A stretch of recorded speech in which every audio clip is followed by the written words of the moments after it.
Greetings and salutations, everyone, and welcome to tonight's bonus upload. This bonus upload is very important. Before we get into it, a couple links. As you know, I rely on Patreon, PayPal, and the merch to help the channel to continue to grow and go. Links to Patreon and PayPal are in the description below. Merch displayed directly under the video. Also, Dogman Frightening Encounters Volume 1 through 3, the audiobook versions. They were written and researched by Tom Lyons, narrated and produced by me, Jeff Nadolny. Those audiobooks are available on Audible, Amazon, and iTunes, the links to which are also in the description as well. And finally, last but definitely not least, if you'd really like to help support this channel to continue to grow and go, simply subscribe. It doesn't cost a cent. Click that like button. It takes half a second. If you don't want to miss any of the informative and exciting uploads I put out daily, click that bell icon, and finally, please leave a comment.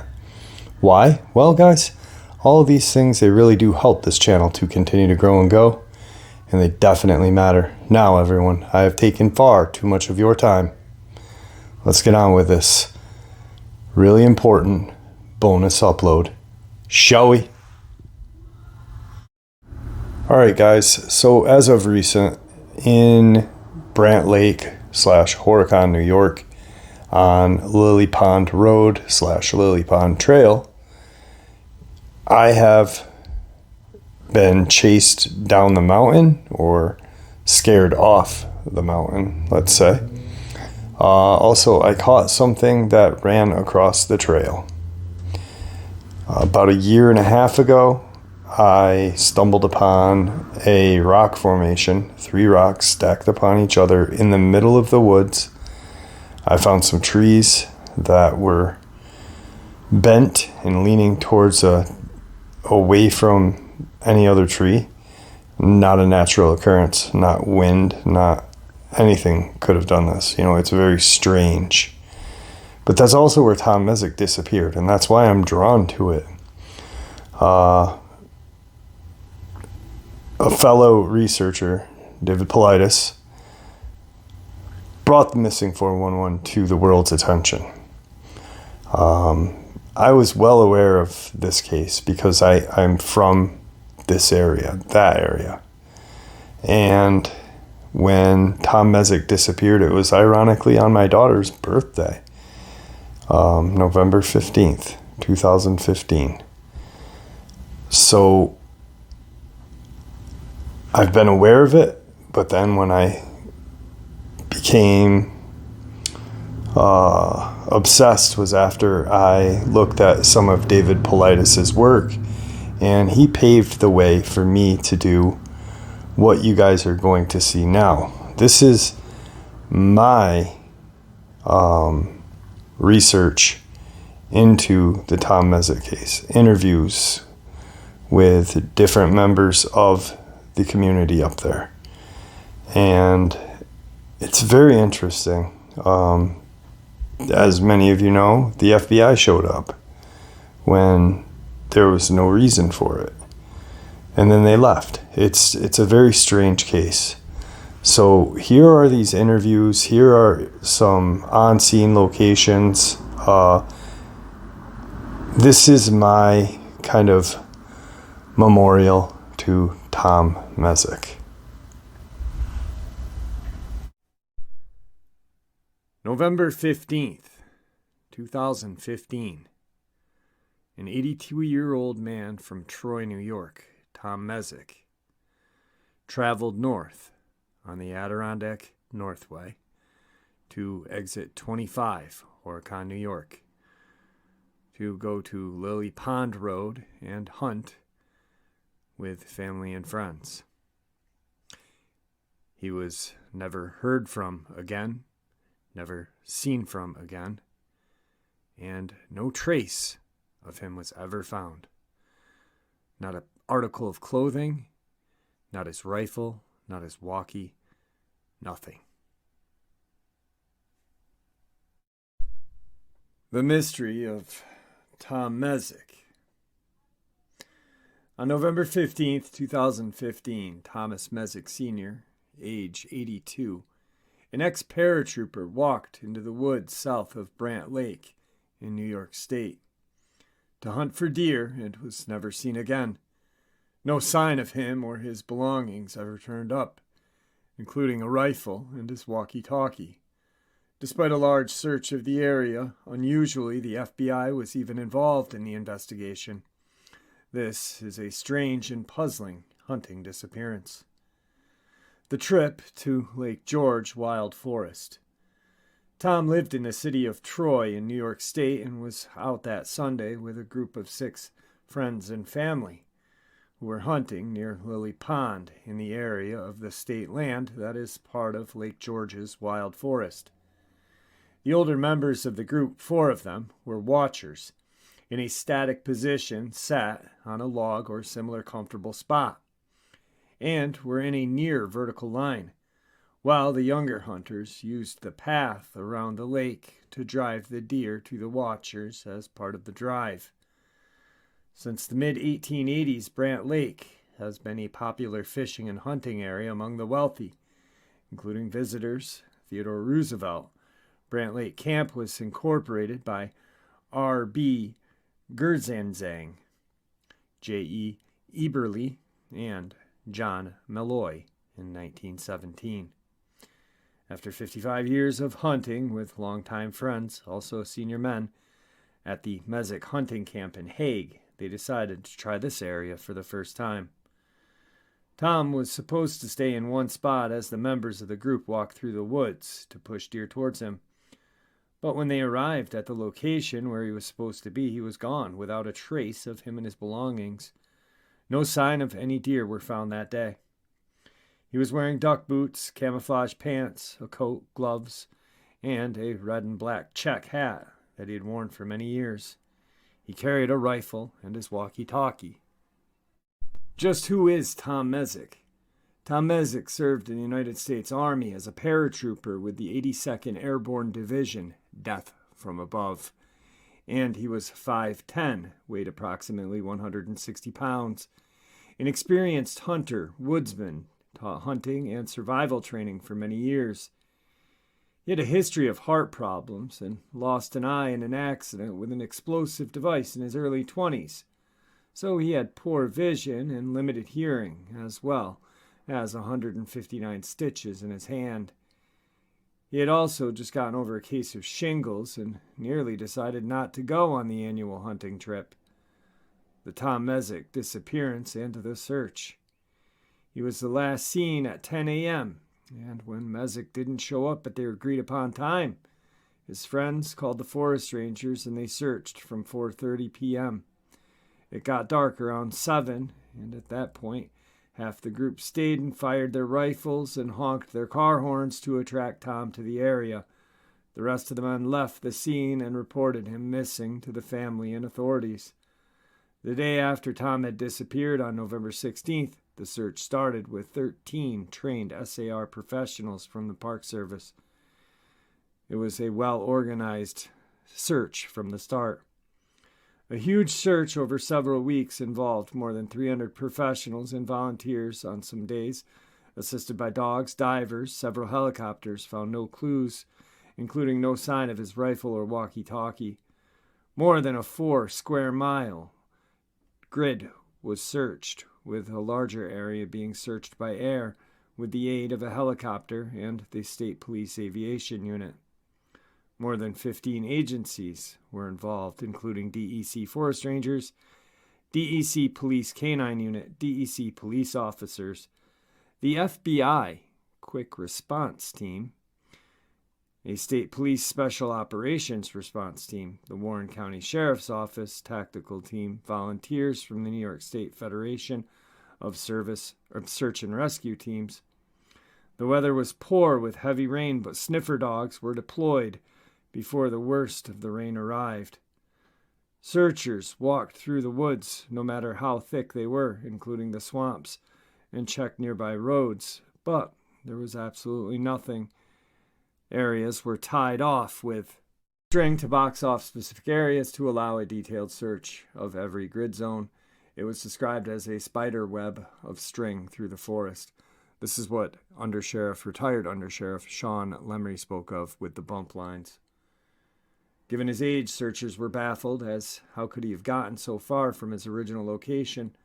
Some said it was weird that there were no sounds in the wildlife while the SAR teams were in operation. It was almost like something had silenced the woods. The search area had many caves, crevices, and other hazards. Could he have somehow fallen down into one of these? For a man of his age, was he really mobile enough? Why were there no clues on the ground, despite the methodical grid search? Surprisingly, the FBI arrived on the fourth day, November 19th. This was unusual, as the FBI never usually gets involved in these types of missing person cases, unless it falls under federal jurisdiction. Tom's wife, Beverly, said, "The FBI told me something is not right with his case, but they don't know what. They will not share any theories if they have them," the FBI said, "until they make a discovery. They're never going to know." But subsequently, investigators said there had been no indication of foul play. David Winchell, the spokesman of the DEC, said rangers continue to search the area on limited, continuous basis since the wide-scaled ground search ended January 16th, or 2016. That means rangers check the area periodically for evidence or clues. Beverly, his wife, said that he had been in the woods since he was a boy, and if he had gotten lost, he would have cut a piece of his jacket, tied it to a tree, and done other things he had learned. His wife said her greatest fear was that he fell victim to foul play. The only thing I can think of is that maybe someone came by on a four-wheeler, heard him, got scared, and drove him out of there. I keep praying they'll find him so we can have some closure. I keep worrying that I didn't tell him that I loved him the last day I saw him alive.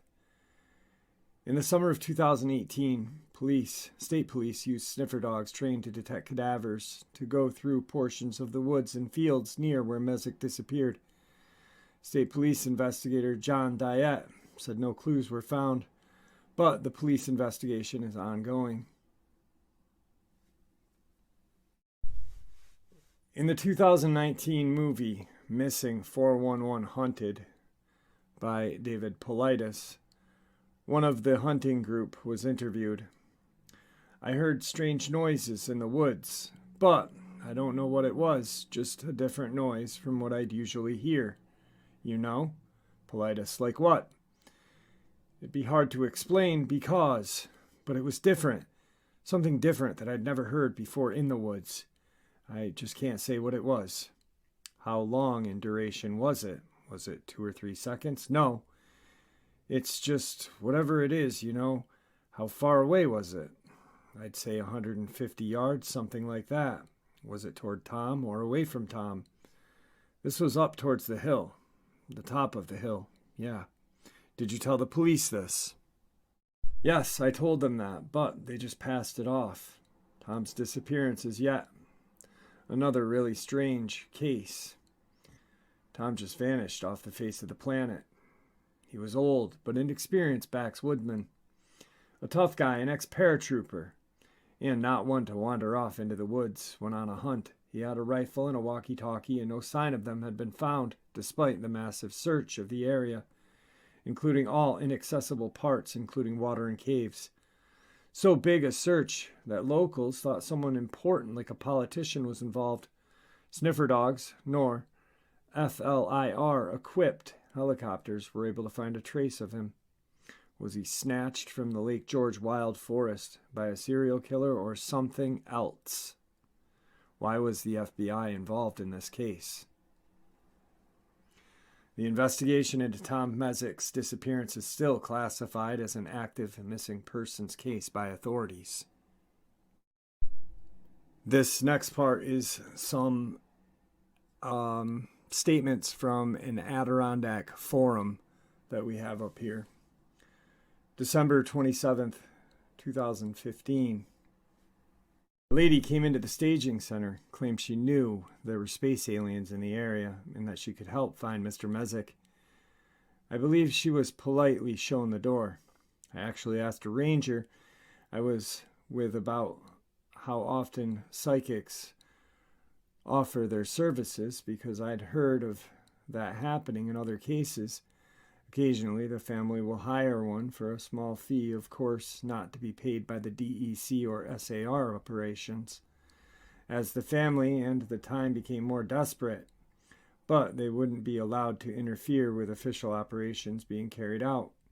If it is comforting for the family to go that route, then they can do so on a non-interference basis, if their suggestion happens to match what is being or already been done anyway, so be it. Most often seen as the official SAR field operations begin to wind down. I don't know if this happened or not in the final days of the official Messick SAR ops. Operations does as much as possible to ease the family's fear and grief. Mr. Messick had a very large family contingent on scene, and they were given a detailed debrief with charts and coverage maps and numbers at the end of each search day. All questions were answered to the best of the ops chief ability. In general, following a reasonable suggestion of the action not already pursued might happen, if at all possible. The official investigation of circumstances and interviews to gain ever more information and clues never stops during an SAR op, and continues after field ops are ceased. Oftentimes, late coming clue or credible source will change the direction of a missing person incident. There were absolutely no clues found in the field that would help determine how to limit the daily expanding search for Mr. Messick. Without such direction, ever expanding the possible search area becomes an interactable geometric increase of time and resources. Success is dependent only on a mathematical probability, formalized from thousands of previously studied cases. Okay, all avidity aside, as it is a serious topic based on the experience of other cases, what do you think are the most logical scenario of the disappearance of the old man? If we could answer that, he would have been found. There are numerous interesting case study papers and texts, lost person behavior, that led to various probabilities, but individual specific cases are difficult to precisely pin down. I've spoken to several DEC rangers since the Messick incident, and we are all equally baffled. I can only relay some of the public facts as I know them. The first few days were very dry and warm, with fluffy leaf litter, up to about 8 inches thick.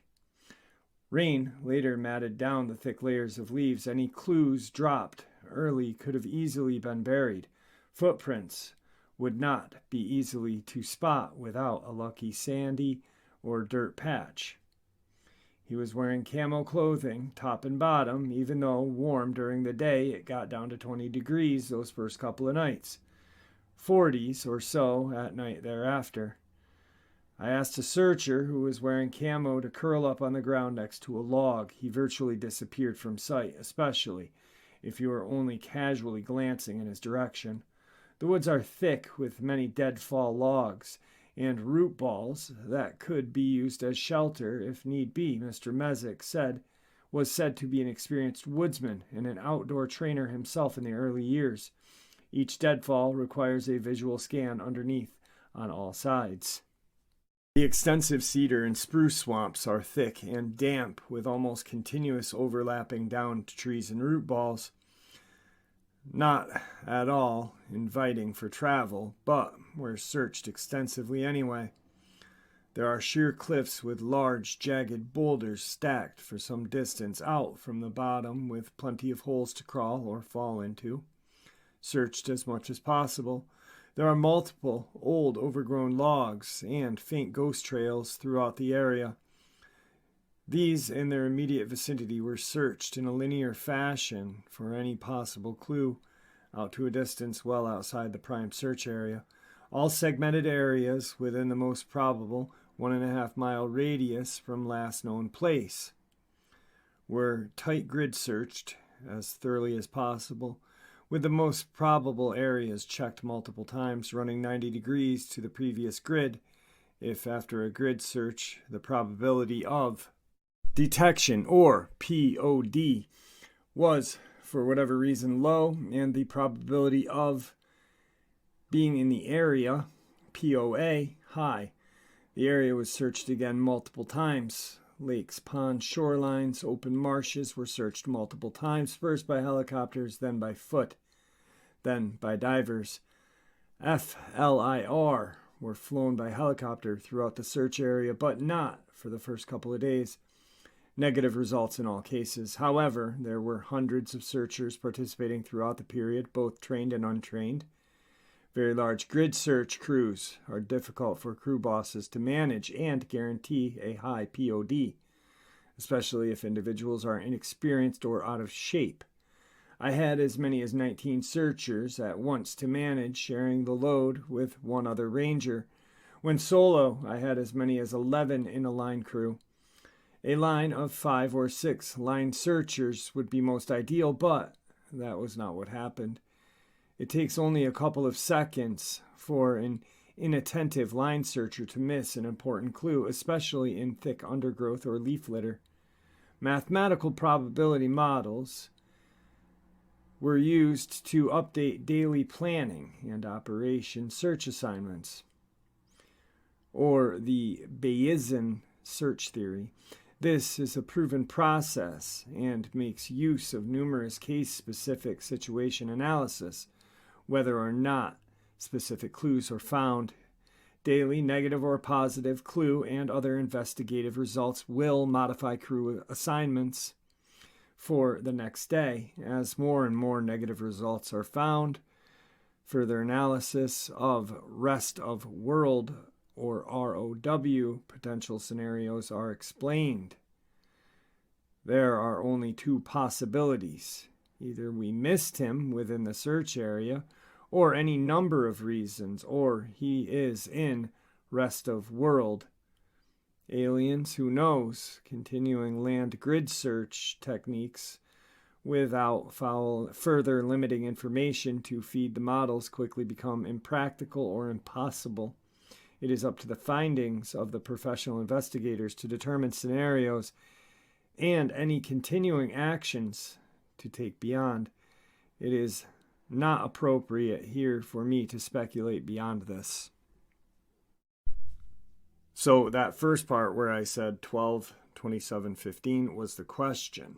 Then I said again 12/27/15 was the answer to the question.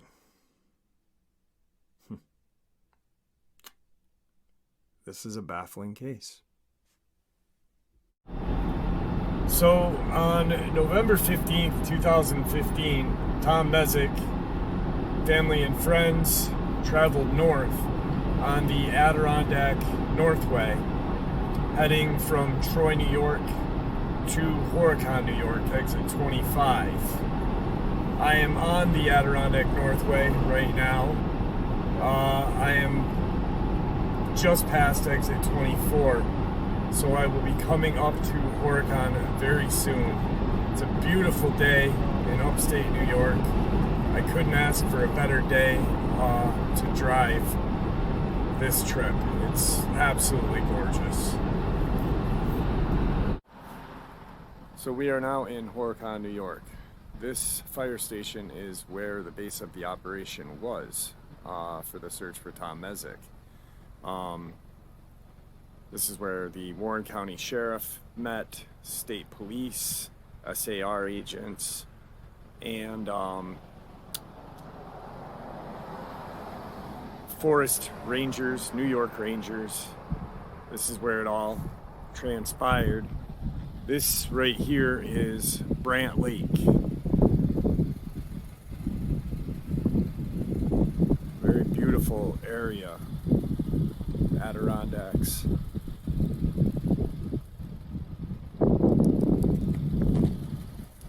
So now we will travel to Lily Pond Road. So on that November day, deep in the Adirondacks, Tom Messick sat down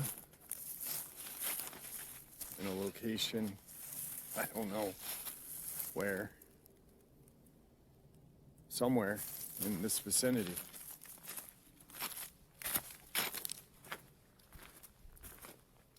And was never seen again.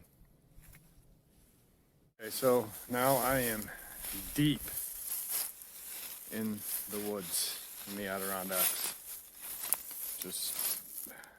This looks like an ideal spot where he may have set up to have deer pushed into him.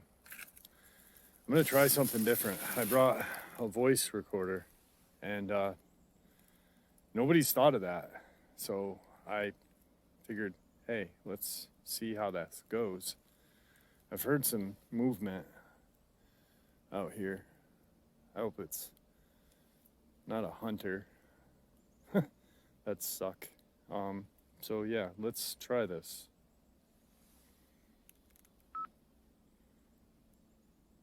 Mr. Messick, if you are here with us, I want to let you know that you've been gone for 6 years in a couple of days. Actually, 2 days from now while I'm recording this. Can you speak into the mic if you're here with us?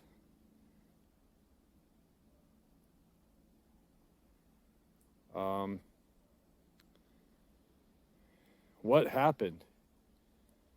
If you are here with us, can you possibly tell us?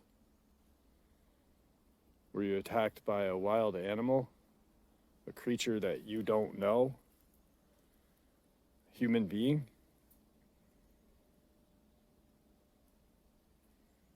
Are you comfortable where you are?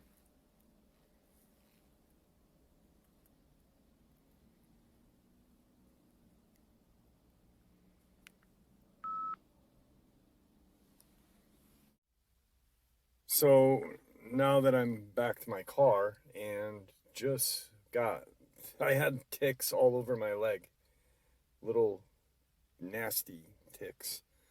I want to listen to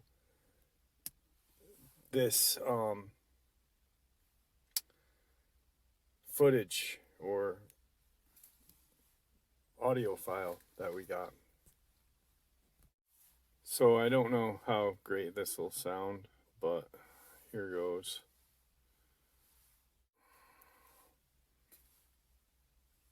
Tell me if you guys can hear anything. I'm going to analyze the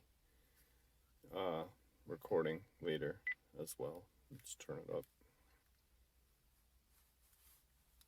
If you are here with us, I want to let you know that you've been gone for 6 years. In a couple of days. Actually, 2 days from now while I'm recording this. Can you speak into the mic if you're here with us?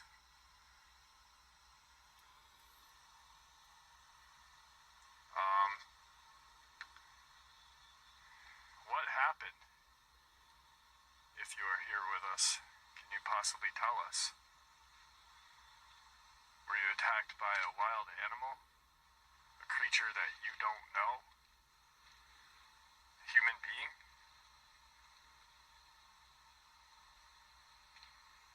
Are you comfortable where you are?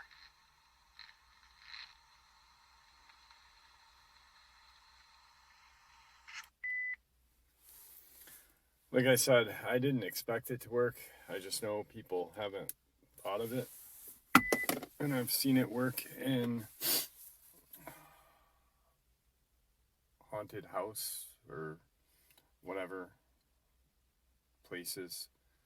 I didn't anticipate it working because I don't know where he was sitting.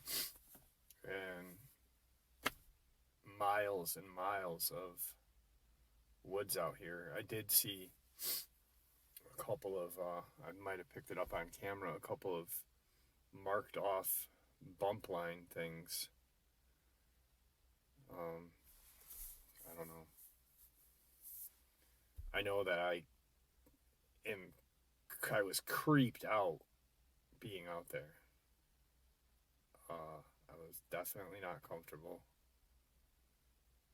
And I've been in the woods a lot of times, and I never felt like that before.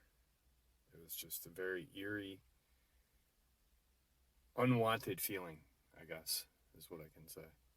So that's our trip to Horicon, New York. Lily Pond Road. It's not a road. I was walking down it. You saw what it looked like. It's not even a sign. It's literally comes up off of Route 8.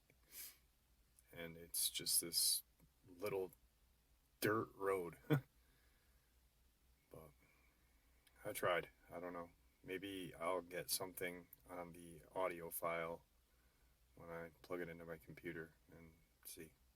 So,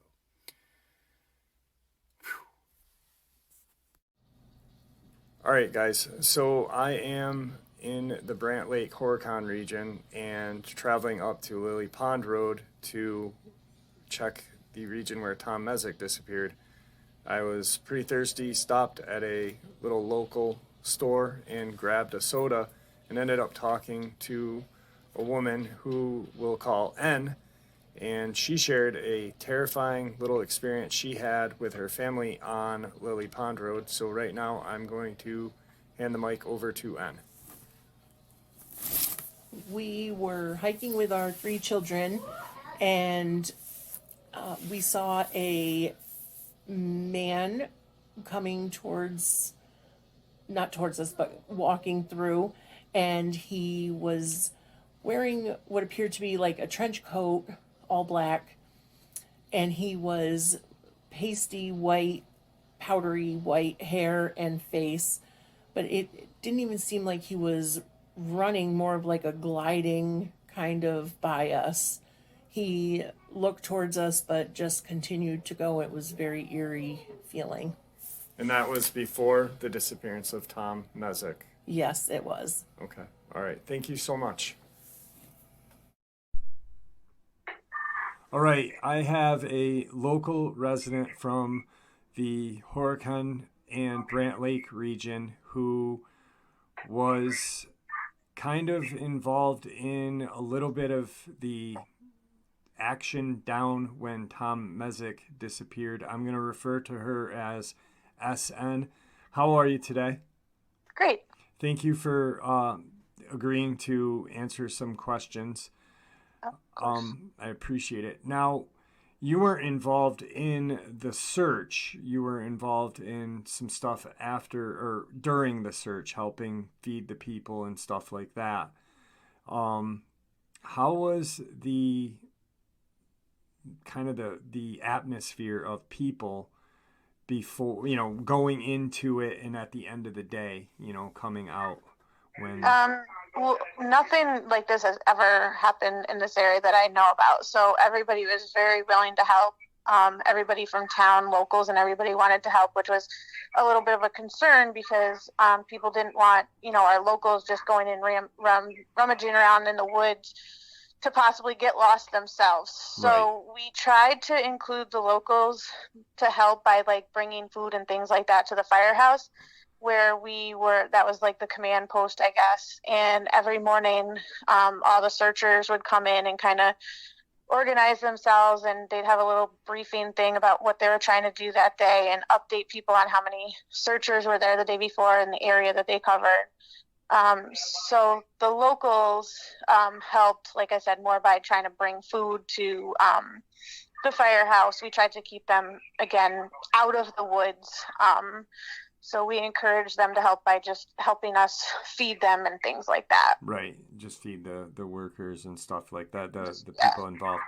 Now, I went up there today. It took me a little bit to find Lily Pond Road because it's not... there's not a road sign there. It's a very you blink and you pass it kind of road. There's not a lot of legend to it. It's a pond that's a mile and a half in, and Yes. people go fishing and stuff there. So it's is there a lot of hunters that go up there and hunt, or?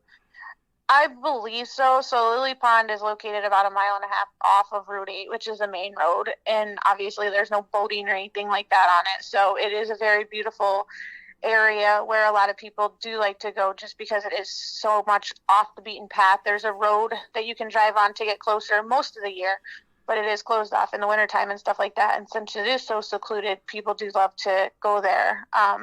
It is very popular at hunting season and stuff like that for people to go in there. And it's a nice place. Sometimes a lot of time during the summer, people actually park on Route 8 and hike the mile and a half into it, just to enjoy the scenery there. Okay. All right.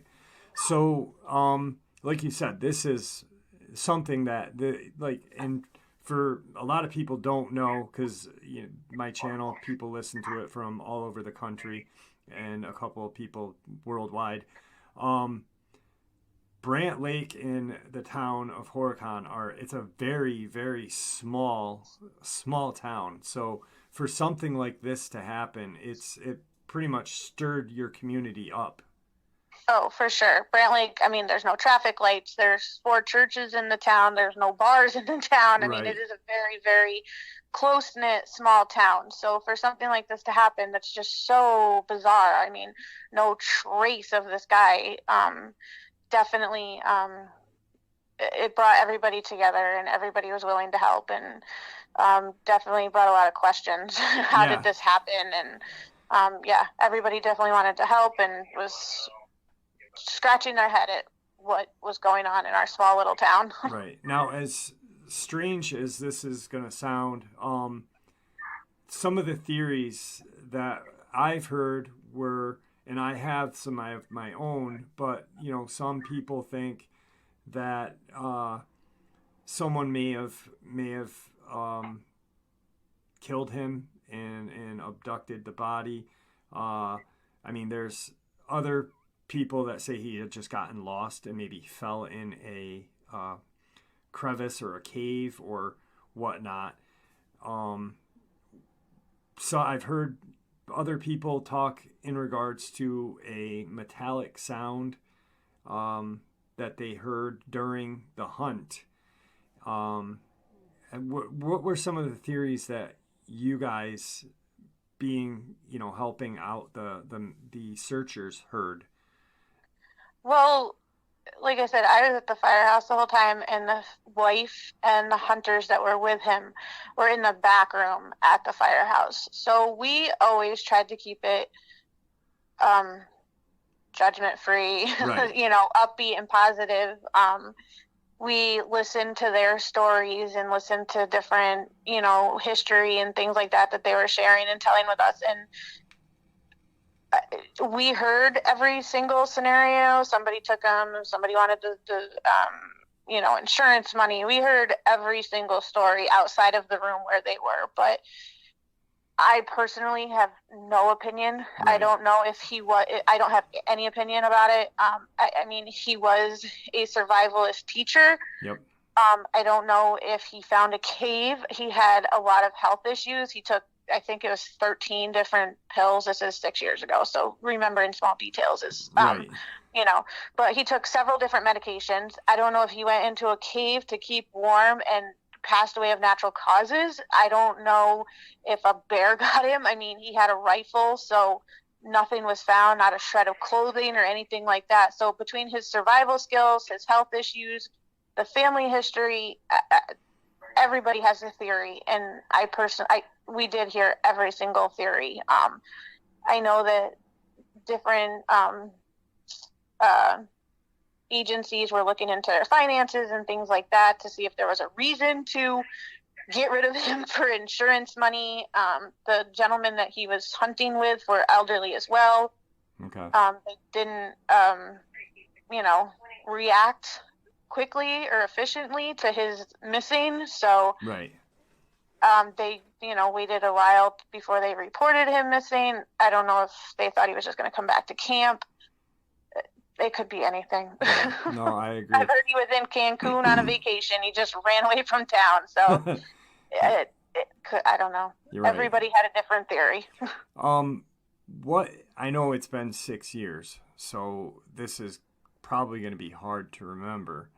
But what was if you can remember, what was the weather like around that time? Was there a lot of rain, or was it like today, 50 degrees and sunny with some wind? No, it was great weather for the majority of the search. Okay. And that's why they continued to bring so many people out. There were buses being brought in of different people from different prisons, like prison guards and stuff like that, who were going out into the search. So there was a couple hundred people there a day, and they did do that because the weather cooperated for such a period of time that kind of increased their chances of being able to find them. It wasn't like it rained and any evidence was washed away. It was great weather for those 2 weeks, and that's why they put so much effort. Right. Another reason they could, use all those resources, it was justified by the weather and stuff like that. Yeah, okay. Because, I remember 6 years ago, but I don't remember the exact, how the weather was at that point. You would remember better because you'd be, remember. Yeah, every morning at 5:30 we were at the firehouse making coffee and donuts to give to all the searchers. We packed them lunches to send out with them. So yeah, I remember. All right. Well, I really appreciate this. I'm trying to get I'm trying to get as many like local people and different agencies, like the sheriff and state troopers, to get their opinions and what they know or what they can share on this, because this case is, something that shouldn't be forgotten, and Right. because it's something that just doesn't happen in Warren County, New York. Right. It's a very strange case. So I appreciate you taking your time out with us, and thank you very much. You're welcome. Thanks for contacting me. So here's another interesting tidbit that I just got from S. Her and N, the other woman that I spoke to, who told us about the incident on Lily Pond Road that she experienced. She said that during all of this, she said that she had heard talk of another relative of Tom, possibly a brother or someone, going missing 5 or 6 or 7 years before this. I can't confirm it right now. I'm looking into it, but it's just interesting that I did hear this from 2 local residents who were involved in feeding the search and rescue teams. There was over 300 people involved. Sheriff, state police, DEC, New York Rangers. They were having prison guards bust in. She had said at one day there was 6 prison buses with prison guards on there. So there was definitely 300 or more people searching for Tom. So, all right. So today I have retired Undersheriff for Warren County, Sean Lemry, with me to discuss a few minutes of the Tom Messick case. Sean, how are you today? I'm well, thank you. Thank you for taking some time out of your day to share some information and your thoughts on this tragic case.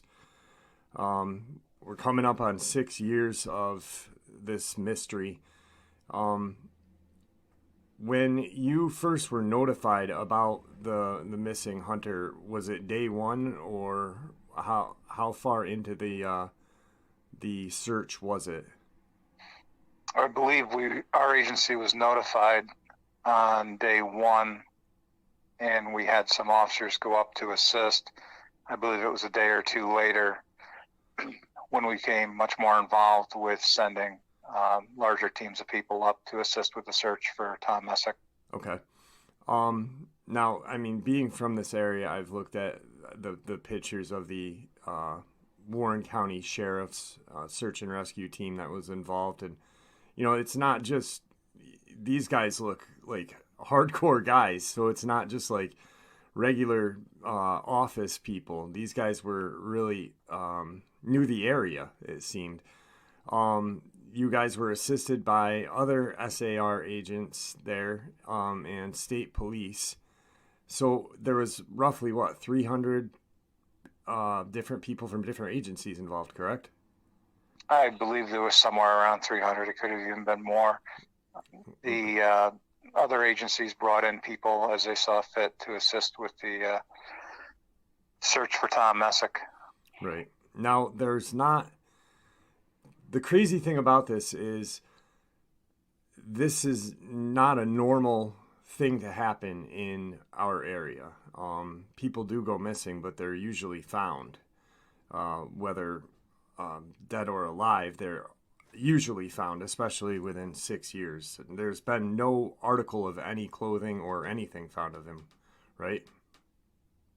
To the best of my knowledge, as I did retire 2 years ago, I'm not aware that any additional articles of clothing or anything that he had that day has ever been found. Okay. And I was reading somewhere that it's still an active case. The state troopers went up in 2019 with some, I guess, cadaver dogs or something like that, doing a little investigation up there still. So it's still an ongoing case. Do you see it being an ongoing case for forever, or is there a time when you kind of just, it pitters out and you've got to stop? The case would remain open until there's some sort of a closure to it. Okay. I guess the last couple questions I want to ask is, now being from this region, there are caves, there are little mines, iron ore mines and stuff like that around the area. What were some of the theories that had come out of everyone's mouths about this? I don't think there was any one dominant theory. The thought was that you have a gentleman who's in his early 80s who has, I think he had limited vision, Yep. Some other health issues. That the thought was that the area or the distance he could travel would not necessarily be a great distance from where he was last seen. Right. But yet the search not only covered the area where he was last seen or last supposed to be, but covered a large geographical area. The New York State Rangers coordinated all these search grids. And from what I would see at the end of the day, they would download the GPS data, and you could actually see the grid lines as the different search groups or teams would walk these bump lines and search a particular area. And it was very evident to me that the area was very well covered. Some of the areas may have been searched 2 or 3 times by simply crisscrossing them in different directions. Right. Yeah. So I mean, it's almost like, I think it was a 5-mile grid or something like that. Almost every square inch of that little area was combed. Like you said, he was older, limited ability to walk very far, especially in a terrain like that. He had one eye. I believe he had lost it in service or something like that. So he's not going to just get up from where he was sitting and run around and not be found.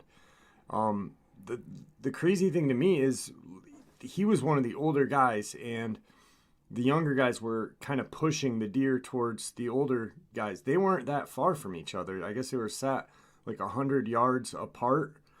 And so with the grid pattern, like you said, and these guys being set up before he had disappeared, it doesn't seem like he just almost vanished into thin air. It's strange. I mean, Have you ever heard of a case like this prior to that? I believe there's been other cases of people going missing. I don't specifically recall a hunter case within Warren County where the hunter went missing and he was not found or Right. somehow recovered at some point. Right. Yeah. I growing up here, I've never heard of such a baffling case with so many different agencies working, hand in hand pretty much on one mission to find this poor guy. Very strange. I really appreciate you taking some time out of your day. I know you're a busy guy, to share your little bit of information with us. Means a lot to me. So thank you. You're very welcome. I'm glad you reached out. I appreciate it, and have yourself a wonderful day. You too. Take care. All right. Thank you. Bye-bye. Bye. All right, guys. Today I have Lieutenant Smith with us from the Warren County Sheriff's Department. Thank you, Lieutenant, for reaching out to me and taking some time to discuss the Tom Messick case. Sure thing. Now, you were there at the case. Warren County Sheriff's did not run the investigation, correct? That's correct. We were just, part of our agency was tasked with helping in the physical search for Mr. Messick. Okay. Were you hands-on that case? Were you in the woods looking yourself? Yes, I was. Okay. Yes. What was the atmosphere like? Were you there on day one, or was it day two when you guys went on? I think we were day 2 or 3 even. I couldn't be 100% sure, but it was fairly early on.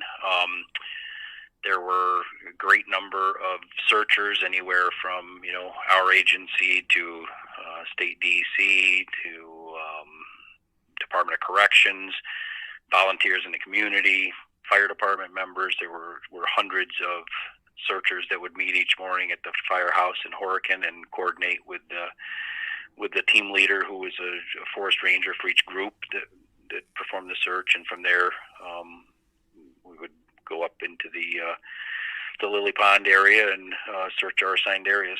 Okay. Now, were you guys hopeful? Like, it was the feeling, hopeful, hey, we're going to find this guy within a day or two at first? Yeah, the information that we had was that he was not very mobile. He was elderly. He had, vision problems. It didn't seem that likely that he would go far, and we had a pretty good point of reference to start the search. So early on, we're quite hopeful that it wouldn't last long and we would locate him. Yeah, because a lot of it doesn't make sense just from what I've read and what I've heard talking to different people. It was like a 5 mile square radius, and you guys had bump lines, so a lot of that area was covered sometimes 2 or 3 times. So it just doesn't make sense that he would just get up, an 82-year-old guy, get up and walk 6 miles, 1 mile outside of that 5 mile grid, and partially blind in one eye, with a heart issue. It just does not make sense. What were some of the theories that you guys were dealing with, if you don't mind, and if you could answer that? Well, I wouldn't speak to, again, we didn't get involved in the investigation part of it, if you will, into the disappearance. The information that we had and what we solely operated off was that he was hunting, by himself, with a group, but alone in an area. We had a pretty good idea where that was, and that when they went to pick him up at the end of their hunt in the late afternoon, he wasn't where he was supposed to be or where he said he would be. So beyond that,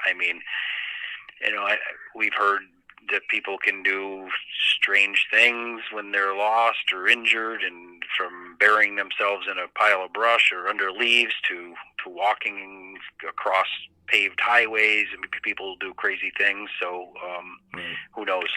Yeah, especially at 82, mentally being lost, you could have like some sort of lapse of whatever judgment, and Sure. so that's understandable. All right. So out of the agencies, you guys worked hand in hand. When, about what day or week did you guys kind of have to let it peter out a little bit to where it was actually coming into resource? You know, you're kind of draining resources. I know there was. Yeah, I mean, again, it was some years ago, but as I recall, after things were scaled down after the first week, and I know that DC and the forest rangers were there even with small groups several weeks after, and maybe longer than that I'm not even aware of. But they continued for a long time with very scaled down numbers after that initial search didn't turn up anything. Right. Okay. Yeah, I was reading in the Post-Star. I mean, it's local knowledge of this. You know, our newspaper wrote an article regarding the agencies that were involved, and I don't know too much about how these operations work. I'm still trying to learn everything. But based on what in the area and who was involved, it sounds reasonable. But then the Post-Star had mentioned the FBI was involved. What is that? Is that true or not true? I cannot confirm that or deny that. I again, that would be probably more of a question for the state police, since they had the investigation into the disappearance. Again, Okay. we were kind of involved in only the search aspect Just of it. brought in as like extra bodies for search. Yes, correct. Right. Okay. All right. Well, we're coming up on 6 years, and it's a strange case. It's still an open case. How long do cases like this stay open forever? Yeah, I mean, this would be open indefinitely. He's missing, and I mean, I think at this point, at least personally, I presume the worst. Right. Whether he's out there still, I don't know. But until there's answers, it'll always be an open case. Yeah, unfortunately, I mean, 6 years is a long time for an 82-year-old elderly gentleman to, make it, unfortunately. But yeah.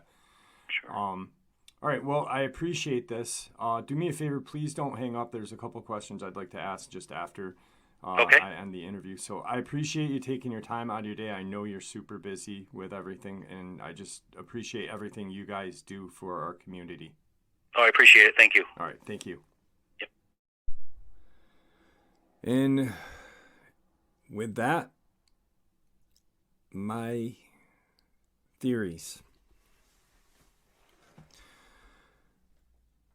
I went up there and I looked around.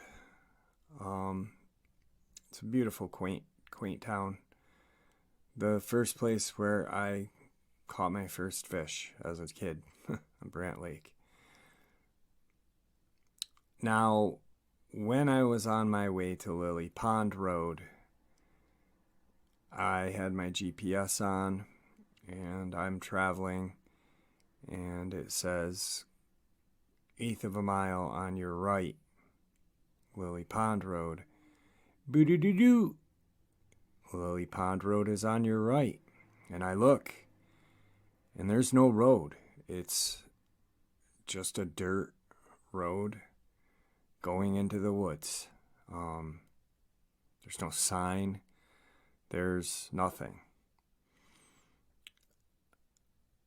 From what I heard and what I gathered from locals and people I talked to, Lily Pond Road is a creepy area. I was creeped out a little bit when I was in there.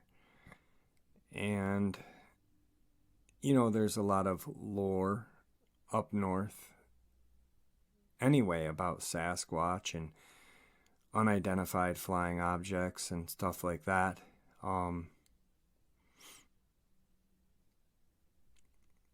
It's a very, very eerie place, I can tell you that much. Lily Pond Road, not Brant Lake or Horicon, New York. Those are absolutely gorgeous. But a couple of things that I did notice is while I was talking to sheriff's department people, and I did talk to different people that I was not able to record. I guess the state police and DEC in Raybrook, New York, used a lot of correctional officers and shipped them down. So I asked who was in charge. And at one point I was told Warren County Sheriffs. Then I was told the state police. Then I was told DEC, New York State Rangers. I'm assuming it was the Rangers, but for that to kind of bounce all over the place,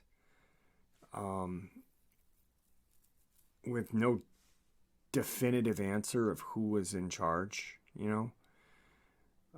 when I asked about the FBI, you could hear Lieutenant Robert Smith's answer. And to me, I asked a couple locals. They didn't know the FBI was even there. There would have been no reason for the FBI to be there unless there were, if it was on federal land or some sort of crossing state lines, what have you. And that's another mystery in this mystery. Why were the FBI involved? Well, to me and to you guys who are thinking about this and breaking it down, because the United States government knows what's out in those woods. They placed them out in those woods. They track them, they hunt them, they do whatever. I'm baffled that there still has not been just a release. Hey guys, we know there are things out in the woods that, be leery of.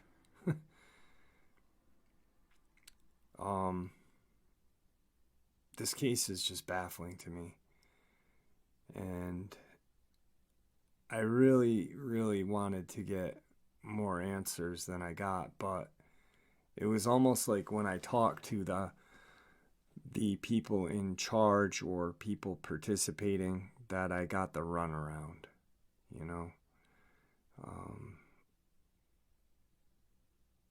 being from the Adirondacks, there's a lot of lore here. There's a lot of history here.